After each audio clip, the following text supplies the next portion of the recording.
नमस्कार. मी प्राध्यापिका doctor Urmila आराणके, Chhatrapati Shivaji college, Satara.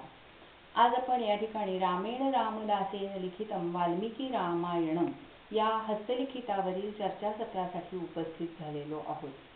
या ठिकाणी मी श्री समर्थांच्या अक्षरवटिकेविषयी किंवा लेखनशैलीविषयी माझे काही विचार मांडणार आहे.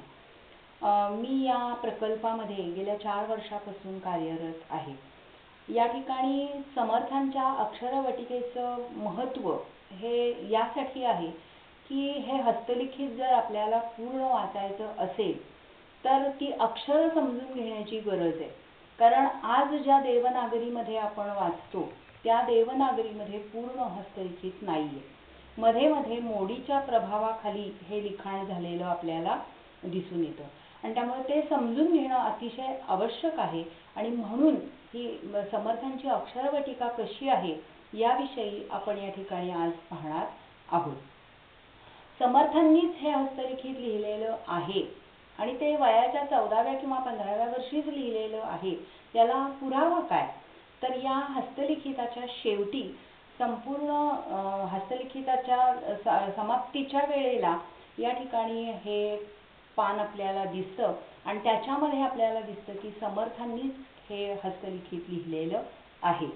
तर इथं आपण आता बघूया हस्तलिखिताचा लेखन काळ आणि लेखक हे या इथं आपल्याला दिसेल या स्लाइडमध्ये. शक संवत 1544 म्हणजे साधारण वयाच्या 14-15व्या वर्षी हे समर्थांनी लिहिलेलं आहे आणि रामेण रामदासेन असा स्पष्ट उल्लेख आहे आणि समर्थ स्वतःला रामदास म्हणून घेत होते हे सर्वविदित आहे.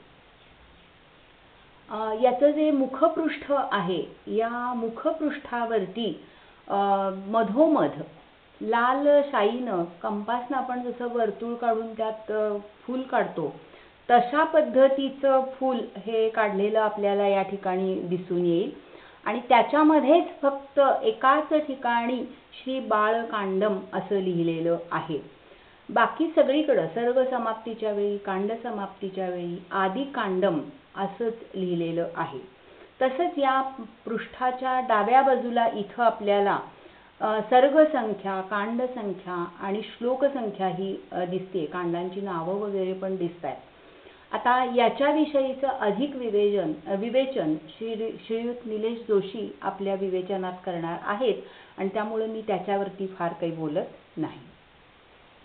हस्ताक्षराची जी वैशिष्ट्य आहेत ती मुख्यत्वे सर्वत्र एकसारखं गोल मोकळं सुवाच्य आणि मोत्यासारखं अक्षर आपल्याला दिसतं. क्वचित ठिकाणी खाडाखोडी आहेत. अक्षर परिमार्जनाच्या वेगवेगळ्या पद्धती वापरलेल्या आहेत आणि या संपूर्ण हस्तलिखितावर मोडी लिपीचा प्रभाव आपल्याला दिसून येतो. अक्षर परिमार्जनाची पद्धत, अक्षराच्या खाली खूण काहीतरी केलेली आपल्याला दिसून येते. या ठिकाणी जादाचा हा तद नको आहे म्हणून त्याखाली खूण केलेली दिसून येते. अक्षरावरती 2 समांतर रेषा देण्याची पद्धत देखील आहे. इथं मूळचा चुकलेला शब्द दुरुस्त करून समासामध्ये यक्षु असा लिहिलेला दिसतोय. काकपदादी चिन्ह निर्देशपूर्वक पानाच्या मोकळ्या जागी पुनर्लेखन करणं. इथं चुकलेलं जे आहे इथं खूण केलेली आहे आणि ते इथं खाली लिहिलेली ओळ आपल्याला दिसते. काकपद असूनही रिक्त स्थानी सुधारित अक्षर लिहिलेलं नाहीये. इथं दिलेलं आहे शुचीच्या वरती पण तिथं काहीच समासामध्ये आपल्याला दिसत नाही. अस्फुट गलिताक्षर संकेत, मूळ प्रतीत जी अक्षरं नसतील तिथं शून्य किंवा फुली केलेली आपल्याला दिसून येते. हळदीसारख्या द्रव्याचा वापर, अक्षर काढण्यासाठी या ठिकाणी काहीतरी हळदीसारख्या द्रव्याचा वापर केलेला दिसून येतोय. आरूढ पदाक्षर, विसरलेले किंवा कवच स्वरूप श्लोक संपूर्ण लिखाणाच्या 4 बाजूंनी लिहिलेले आपल्याला इथून दिसून येतील. हे जे माला श्लोक आहेत सुरुवातीचे कूजंतम राम रामेती हे इथून सुरुवात करून अशी जी झालेली आहे ते पुन्हा असं पूर्ण वळसा घालून इथपर्यंत हे आलेलं दिसून येते लिखाण.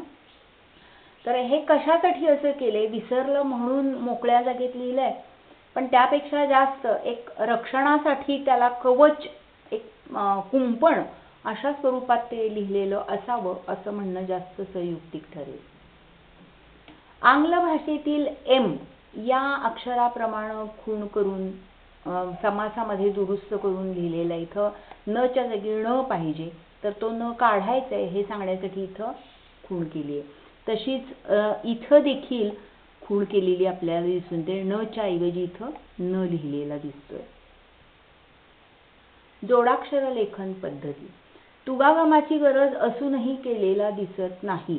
आपण हल्ली जे लिहितो गच्छती, अविच्छिन्नाम, नेच्छद राज्यम वगैरे, तर इथं संपूर्ण हे अशा पद्धतीनं लिहिलेलं आपल्याला दिसतं. एकाच ठिकाणी फक्त अपवाद आहे, कामानिच्छम इथं चला छ जोडलेला आहे.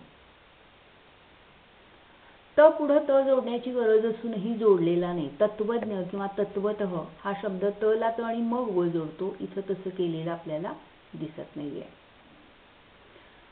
तसंच इथं पण अचोरहाभ्याम द्वे या सूत्रानं वैकल्पिक द्वित्वाचा सर्वत्र प्रयोग केलेला आपल्याला त्यांनी दिसून येतो. रुरोदार्ता, कर्ता वगैरे हे सगळे जे आहेत तिथं सगळीकडे त्यांनी द्वित्व केलेलं आपल्याला दिसून येतात. इथं पण तसंच दिसतंय आपल्याला.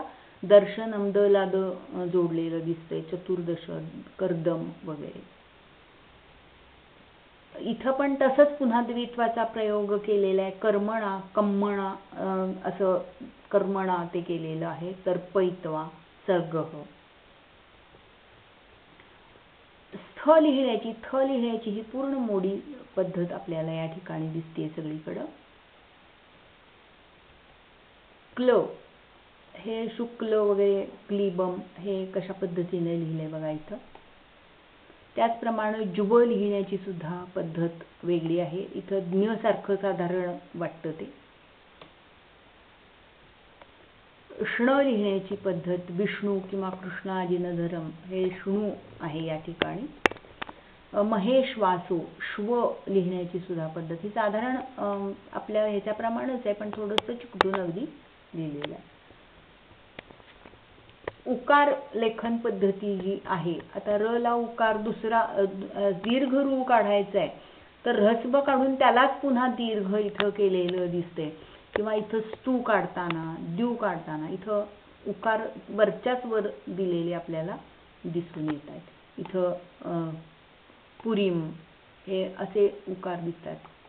क चा उकार पण रेघेला देतो दंडाला, पण इथं यालाच दिलेला दिसतो. तसंच ऱ्हस्व दीर्घाचा पण इथं फरक आपल्याला लक्षात येईल. श ला उकार देताना सुद्धा असा श्र सारखा श काढलेला आधी आणि मग त्याला उकार दिलेले आपल्याला दिसून येतात. इथं अनावश्यक र दिसतो, काही गरज नाहीये इथं खरं तर रची. कृ तथा तृ लेखन पद्धती. कृ काढताना कसं काढले बघा, अर्ध क काढून त्याला रुकार दिलेले, किंवा तृ काढताना पण अर्धा त काढून त्याला रुकार जोडलेला दिसून येतोय. रू लिहिण्याची पद्धत पण वेगळी दिसते आपल्याला इथं. रू लक्षात येईल आपल्या. रेफ वेगवेगळ्या पद्धतीनं दिलेले आहेत. इथं रू जसा, इथं क्र कसा लिहिलाय बघा, नंतर द्र कसा लिहिलाय. इथं प्रत्येक ठिकाणी वेगळी वेगळी पद्धत ही आपल्याला रेफाची दिसते. व्यंजनांत पद आपण जो दंड असतो त्या दंडाचाच पाय मोडतो. इथं त्या क चा कसा पाय मोडलाय बघा. अनुस्वार आपण रफाराच्या किंवा वेलांटीच्या पुढच्या बाजूला इथं सगळीकडे मागच्या बाजूला अनुस्वार दिसतील. भूयोपी इथं या ठिकाणी सगळीकडे अभिनिहित जो अकार आहे एंग पदांतातती तो दिलेला दिसत नाहीये. काही हे वैशिष्ट्यपूर्ण शब्द आहेत, वर्धन, मंत्राह्वाने वगैरे, हे वेगळे काहीतरी शब्द आपल्याला दिसतात लिहिलेले वेगळ्या पद्धतीने.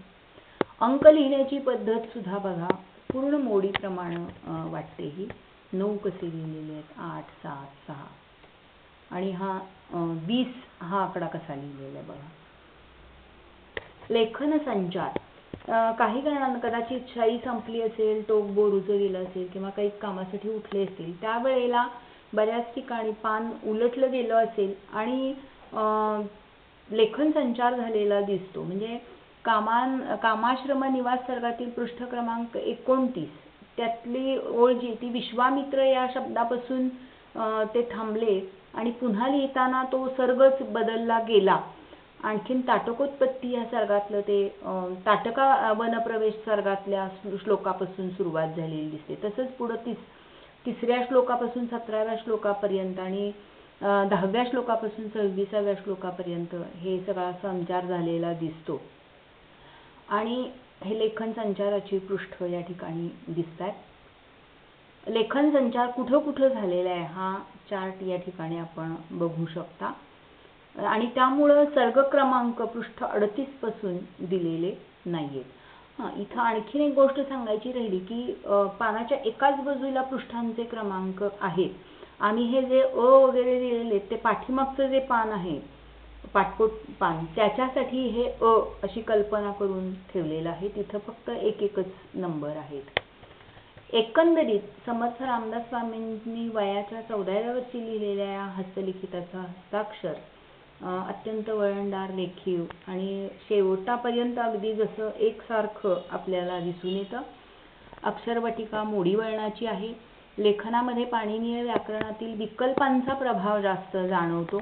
इतर कांडांच्या तुलनेत या कांडात खाडाखोडी अधिक दिसतात. अक्षरं खोडण्यासाठी हळदीसारख्या द्रव्यांचा वापर केलेला दिसतो. ज्या मूळ प्रतीवर समर्थांनी नक्कल केली ती उपलब्ध नसल्यानं इतर प्रतीपेक्षा या प्रतीचं वेगळेपण हे समर्थांचं स्वतःचं होतं किंवा नाही हे समजू शकत नाही.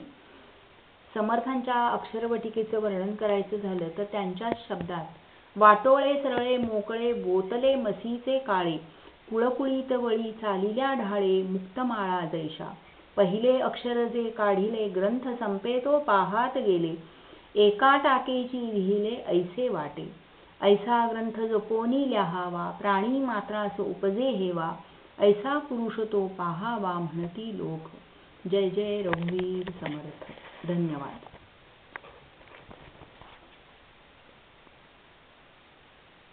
धन्यवाद.